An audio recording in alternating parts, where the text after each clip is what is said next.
Hello students, first of all good morning to everyone. नए video lecture के साथ एक बार फिर आपका स्वागत है। और आज के नए वीडियो लेक्चर में आप सीखेंगे सम इसेंशियल स्ट्रक्चर इन इंग्लिश। ऐसे स्ट्रक्चर जो आपके इंग्लिश को इम्प्रूव करते हैं और जो इंग्लिश ट्रांसलेशन में बहुत ही इम्पोर्टेंट हैं। अच्छे इंग्लिश जानने के लिए इन स्ट्रक्चर को जानना जरूरी है। तो पहला स्ट्रक्चर आज का सबसे पहला स्ट्रक्चर है अबाउट टू। इसका प्रयोग कब करते हैं? जब हिंदी वाक्य में वाला, वाले, वाली या को है आया है, तब अबाउट टू का प्रयोग करते हैं। और अबाउट टू के बाद वर्ब की फर्स्ट फॉर्म लगाते हैं। जैसे वह जाने वाला है, he is about to go, he is about to go. About to के बाद वर्ब की फर्स्ट फॉर्म लगाते हैं।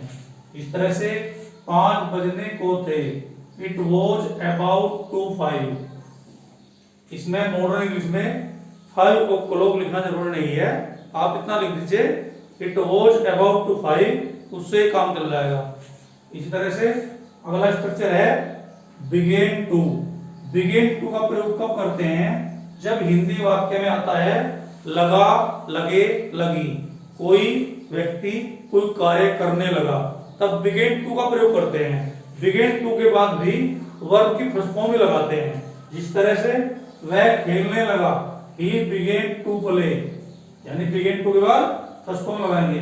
वे अंग्रेजी सीखने लगे, they begin to learn English, they begin to learn English. बारिश होने लगी, it begin to rain, it begin to rain, यानी कि बिगेन टू के बाद वर्ब की फर्स्ट फॉर्म लगाते हैं। जिस तरह से वे क्रिकेट खेलने लगे, they begin to play cricket. वह स्कूल जाने लगा, he began to go to school. वे हंसने लगे, दे बिगेन टू लाफ। इस तरह से अगला स्ट्रक्चर आज का वेंट ऑन। वेंट ऑन का प्रयोग कब करते हैं? जब हिंदी वाक्य में ही रहा, ही रहे, कोई कार्य कंटिन्यू पाया जाए। इसमें वेंट ऑन में वेंट ऑन के बाद वर्ब की आईएनजी फॉर्म लगाते हैं। इसमें तीसरे स्ट्रक्चर में आईएनजी फॉर्म प्रयोग करेंगे। वह खेलता ही रहा, he went on playing, he went on playing. वे पढ़ते ही रहे, they went on studying, they went on studying. वे रोते ही रहे, they went on weeping, they went on weeping. वे रोते ही रहे, दे वेंट ऑन वीपिंग। एक बार फिर देख लेते हैं। आज के नए वीडियो लेक्चर में आप सीख रहे हैं some essential structure in English. English में कुछ स्ट्रक्चर। पहला स्ट्रक्चर है अबाउट टू। इसका प्रयोग कब करते हैं? जब हिंदी वाक्य वाला, वाले, वाली या को है पर समाप्त होता है। जैसे वह जाने वाला है, he is about to go. तो इसमें इस स्ट्रक्चर में वर्ब की फर्स्ट फॉर्म का प्रयोग करते हैं। अबाउट टू के बाद वर्ब की फर्स्ट फॉर्म लगाते हैं। 5 बजने को थे, इट वॉज अबाउट टू 5। अब अगला स्ट्रक्चर देखते हैं, दूसरा स्ट्रक्चर। स्ट्रक्चर नंबर 2, आज का स्ट्रक्चर नंबर 2, बिगेन टू। लगा, लगे, लगी। जब हिंदी वाक्य में लगा, लगे, लगी ये शब्द आते हैं तो बिगेन टू का प्रयोग करते हैं। जैसे वह खेलने लगा, ही बिगेन टू प्ले, यानी बिगेन टू के बाद भी वर्ब की फर्स्ट फॉर्म में लगाते हैं, ही बिगेन टू प्ले। इस तरह से वे अंग्रेजी सीखने लगे, they begin to learn English.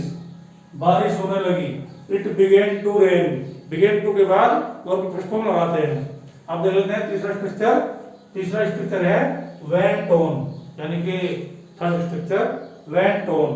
Went on का प्रयोग करते हैं जब हिंदी वाक्य ही रहा, ही रहे पर समाप्त होता है, यानी कार्य कंटिन्यू है, कार्य चल रहा है। वेंट ऑन के साथ वर्ब की आईएनजी फॉर्म प्रयोग करते हैं। जैसे वह खेलता ही रहा, ही वेंट ऑन प्लेइंग। वे पढ़ते ही रहे, दे वेंट ऑन स्टडीइंग। वे रोते ही रहे, दे वेंट ऑन वीपिंग। तो डियर स्टूडेंट, इस तरह की जानकारी के लिए हमारे चैनल को लाइक करें, सब्सक्राइब करें और बेल आइकन दबाना न भूलें। That's all for the day, have a good day. और एक बात और बताना चाहता हूं आपको मैं, अच्छी इंग्लिश सीखने के लिए स्ट्रक्चर इंग्लिश को सीखना बहुत जरूरी है। केवल 12 पार्ट ऑफ टेंस के जो 12 पार्ट होते हैं उन्हें सीखने से आप अच्छी इंग्लिश नहीं सीखते। आपको स्ट्रक्चरल इंग्लिश भी सीखनी पड़ेगी, आपको अपना वोकैब बढ़ाना पड़ेगा, वोकेबुलरी बढ़ानी पड़ेगी अच्छी इंग्लिश सीखने के लिए।